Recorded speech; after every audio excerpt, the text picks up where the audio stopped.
বেচারারে এত ওয়েট করেছি, বেচারা পুরো কাইন্দা দিচ্ছে। সবকিছু বাদ তুই ফাইজলামিতে নিবি না প্লিজ। না, একটা মানুষ কত ওয়েট করতে পারে? আমি একটা ঘন্টা ধরে এখানে আমি দাঁড়ায় আছি, তুই নিজের থেকে পাইবা দেখ। ভিডিও করতে আসছিস কেন? সস্তা মানুষের কাছে হয়ে গেছি সব জিনিস হয়। আচ্ছা আচ্ছা, প্রত্যেকটা দিন মাধবী, প্রত্যেকটা দিন আমি যতদিন ধানমন্ডি আছি 1 ঘন্টা আমি তোর জন্য ওয়েট করছি। এইসব ভিডিও যদি কোথাও যায় তোর খবর আছে। তোর ভিডিও ব্লগে দিব যে তুই কাইন্দে পর্যন্ত নিছিস। কতটা কষ্ট হইলে মানুষ এই কাজটা করতে পারে তুই বুঝতে পারতো? আপনারা কি সবসময় ফাইজলামি করেন?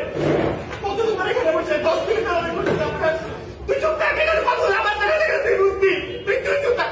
আপনারা প্রতিটা টেবিলে পিছিয়ে দিতে পারলে আপনাদের রেগুলার কাস্টমার। আমি ওয়াটসঅ্যাপকে মেডিসিন পিছিয়ে তাদের প্রতিদিন এখানে আসি, আপনারা আমাকে প্রতিদিন এখানে ওয়েট করান। আপনার লোকের পয়সা দিতে না আমার জায়গা থেকে তুমি বুঝতে, তুমি তো আমার জায়গা নেই যে তুই বুঝতে না। আচ্ছা ঠিক আছে, যান আপনি ভিডিও করতে পারেন, ফাইজলামি করেন আপনি।